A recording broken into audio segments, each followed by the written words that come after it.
नुपुर शर्मा के मामले में आए दिन नए नए खुलासे हो रहे हैं।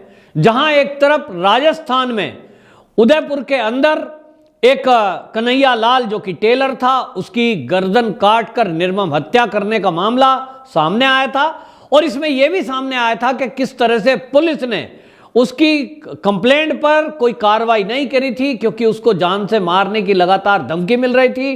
पुलिस ने इसको हल्के में लिया और इसके बाद भी पुलिस इस मामले में कुछ करने से हमेशा कतराती रही और मामले को केवल एक अपना मामूली झगड़ा बताकर मामले को निपटाना चाहती थी। लेकिन इस मामले की गंभीरता को देखते हुए और पब्लिक के आक्रोश को देखते हुए इसमें एनआईए की एंट्री हुई, क्योंकि उसमें पाकिस्तानी एंगल सामने आया था। इसके बाद यह खुलासा हुआ कि यह हत्या केवल अकेली नहीं है, इसके पीछे बहुत बड़ी साजिश है और पाकिस्तान समेत दुनिया के कई देशों से इसके लिए फंडिंग की जा रही है। लेकिन राजस्थान की पुलिस इस सारे मामले को पकड़ नहीं पाई, पता नहीं लगा पाई। इंटेलिजेंस का बहुत बड़ा फेलियर था कि किस तरह से एक मॉड्यूल वहां राजस्थान में काम कर रहे हैं और बड़े पैमाने पर हत्या करने की साजिश कर रहे हैं। लेकिन अब एक मामला आया है जिसमें यह खुलासा हुआ है कि राजस्थान की पुलिस इन हत्याओं के पीछे, इन कट्टरपंथियों के पीछे खड़ी है और इनको बचाने में खुद ही लगी हुई है और इनको सलाह दे रही है कि वो कानूनी पचड़ों से कैसे बच सकते हैं। मामला ताजा आया है अजमेर की दरगाह से और वहां जो अजमेर की दरगाह है, उस दरगाह के जो सलमान चिश्ती जो वहां पर हैं, उन्होंने एक बयान दिया था और बाकायदा एक वीडियो बनाते हुए ये कहा था कि जो नुपुर शर्मा का सर कलम करेगा मैं उसको अपना मकान दे दूंगा, अपना घर दे दूंगा। उन्होंने कहा कि कसम है मुझे पैदा करने वाली मां की, मैं उसे सरेआम गोली मार देता। जो नुपुर शर्मा की गर्दन लाएगा मैं उसे अपना घर दे दूंगा। इस बयान के बाद पूरे देश में बवाल मचा। पूरे देश से एक मांग हुई कि अजमेर शरीफ की जो दरगाह है वहां ज्यादातर 99.9% वहां हिंदू जाते हैं और ऐसे में अगर कोई वहां चिश्ती है और वो इस तरह की बयानबाजी कर रहा है, ये बहुत ही खतरनाक है। और इस खतरनाक वाकया पर जो बोल रहा है वो सलमान चिश्ती, वो वहां हिस्ट्री सीटर है। 13 मामले उसके ऊपर दर्ज हैं और इस मामले में पुलिस जिस तरह का रवैया अपना रही है उस शंका के घेरे में था। कोई कार्रवाई नहीं करी, इस बयान को लेकर के एफआईआर दर्ज नहीं करी। लेकिन जब जनता का दबाव बना, भारतीय जनता पार्टी के लीडरों ने लेकर इसको धरने और प्रदर्शन किए, तब जाकर पुलिस हरकत में आई। लेकिन पुलिस का एक घिनौना चेहरा एक वीडियो वायरल होने से उसका खुलासा हुआ है, जहां एक पुलिस वाला जो सब इंस्पेक्टर रैंक का है वो खुद उस सलमान चिश्ती को सलाह दे रहा है कि आप ऐसा बोल देना कि मैं नशे में था, मैंने वो वीडियो नशे में बनाई, तो तुम बच जाओगे, हम तुम्हारे साथ हैं। इसका मतलब ये हुआ कि पुलिस चाहती ही नहीं है कि सलमान चिश्ती को जेल हो और पुलिस जो है उसको सलाह दे रही है कानूनी दावपेच में उलझाकर मामले को रफा दफा कर दिया जाए।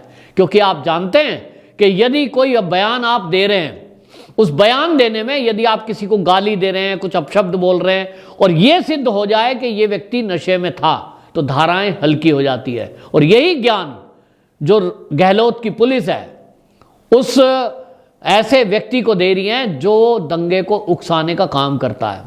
आपको बताएं, जो अजमेर की दरगाह शरीफ है, इसकी जो कमेटी है, उनके जो लोग हैं, उनको भारत ही नहीं दुनिया में अनेक देशों के मुसलमान उनको फॉलो करते हैं। उनका कहा हुआ एक एक शब्द क्या असर कर सकता है, इसका हमने देखा है कि जब ये कहां हुई थी बात, ये वहीं राजस्थान की धरती से आवाज उठी थी और कट्टरपंथियों ने इस तरह के नारे वहां लगाए थे। उसके बाद ही कन्हैया लाल की हत्या हुई थी। उसके बाद ही अमरावती में, महाराष्ट्र में हत्या कर दी गई थी। उसके बाद भारत के अन्य हिस्सों में दंगे फसाद हुए, प्रदर्शन हुए। एक वर्ग है जो इस मुद्दे को भुनाना चाहता है। नुपुर शर्मा केवल एक बहाना है। यह खुलासा हुआ कि जो राजस्थान के उदयपुर में जो हत्या हुई थी कन्हैया लाल की, इसके जो हत्यारे थे वो कोई नुपुर शर्मा के बयान का इंतजार नहीं कर रहे थे, वो आज के पहले पाकिस्तान गए, एक बाइक खरीदी जिसका 2611 नंबर लिया उन्होंने, यानी अजमल कसाब को फॉलो करते थे। एक मानसिकता के तहत वो काम कर रहा था। और जो हत्यारे पकड़े गए हैं, जो अभी तक शुरू में जो 2 पकड़े गए थे, वो रियाज और गौस, उसके बारे में ये पता लगा कि वो लोगों का ब्रेन वॉश कर रहे थे और लोगों को समझाने की कोशिश कर रहे थे कि उनको धर्म के नाम पर जिहाद करने के लिए तैयार रहना चाहिए। उनका ये भी पता लगा इन्वेस्टिगेशन में कि किस तरह से वो देश में अलग अलग हिस्से से चंदा उगाही कर रहे थे। एनआईए ने खुलासा किया कि ये लोग पाकिस्तान गए, और पाकिस्तान ये अकेले नहीं गए, 500 के करीब लोग इनके संपर्क में थे। व्हाट्सएप ग्रुप बनाया था और व्हाट्सएप ग्रुप बना करके ये इस तरह की बातें करते थे कि जिससे लोगों को इन हत्याओं के लिए उकसाया जा सके, दंगे धरना प्रदर्शन देश में किया जा सके। 500 ऐसे लोग तैयार थे जो एक इशारे पर कुछ भी कर गुजरेंगे। और यह भी खुलासा एनआईए ने किया कि इनको मात्र 10 से 20 हजार रुपए देकर किसी व्यक्ति की हत्या धर्म के नाम पर करने के लिए तैयार किया जाता था। उसमें 500 के करीब युवक का एक संगठन, और जिसके लिए भारत के अलग अलग हिस्सों में दुकानदार हैं, उद्योग करने वाले हैं, उनके लिए कैश में चंदा जुटाया गया। उत्तर प्रदेश के कई शहरों में और राजस्थान में भी उसके लिए जगह जगह गुल्लकें रखी गई। उस गुल्लक से पैसा इकट्ठा किया गया और तैयारी ये है कि यदि इस हत्याकांड को करते हुए, कोई अपराध करते हुए, कोई धरना प्रदर्शन करते हुए पुलिस में पकड़ा जाता है तो उसका पूरा केस कोई एनजीओ चलाने वाले नाम पर, संस्था के नाम पर लड़ा जाएगा। इसी तरह उसको पीछे से आर्थिक मदद की जाएगी। और इस तरह की साजिश का जब खुलासा हुआ तो नुपुर शर्मा केवल एक बहाना है, यह सिद्ध होता है। नुपुर शर्मा का बयान तो अब आया है, लेकिन ये जो हत्यारे हैं, ये जो गिरोह है, ये जो पाकिस्तान ट्रेनिंग करने गए थे, क्या ये नुपुर शर्मा के बयान के बाद गए हैं? नहीं, पहले गए हैं। इसका मतलब इनकी प्लानिंग पहले से है। और जो दावते हिंद है, वो संगठन जो है, जो इसके पीछे खुलासा हुआ है, वो संगठन देश में पहले से काम कर रहा है और उसका काम है कट्टरपंथी सोच के लोगों को इकट्ठा करके यहां दंगे फसाद कराना, हत्याएं कराना और नैरेटिव चलाना। यहां इनका एनआईए ने यह भी खुलासा किया कि इन लोगों की प्लानिंग थी कि भारतीय जनता पार्टी में ये शामिल हो जाएं। बहुत आसान है, कोई भी लोग कहेंगे, हिंदू या मुसलमान, कि हमें एक सदस्यता लेनी है बीजेपी की। आजकल तो ऑनलाइन सदस्यता बीजेपी ने खोली हुई है। आप केवल एक मिस कॉल दीजिए, आपको कॉल आएगी, ऑनलाइन फॉर्म भर सकते हैं और उसमें सदस्यता मिल सकती है बड़ी आसानी से, ताकि पकड़े जाने पर यह कहा जा सके कि हम तो भाजपा वाले ही हैं। और यही कांग्रेस की चाल भी थी। कांग्रेस के प्रवक्ता ने बाकायदा प्रेस कॉन्फ्रेंस करके कुछ दिन बाद उसी बात को बोल दिया जिसको मैंने पहले बोल दिया है कि ये लोग नैरेटिव चलाने वाले लोग हैं। ये नैरेटिव चलाएंगे, एक तरफ तो हिंदुओं की हत्या करेंगे और जब इस हत्या में पकड़े जाएंगे तो पकड़े जाने में ये उन्हीं स्टेट में ये काम करेंगे जहां कांग्रेस की सरकारें हैं।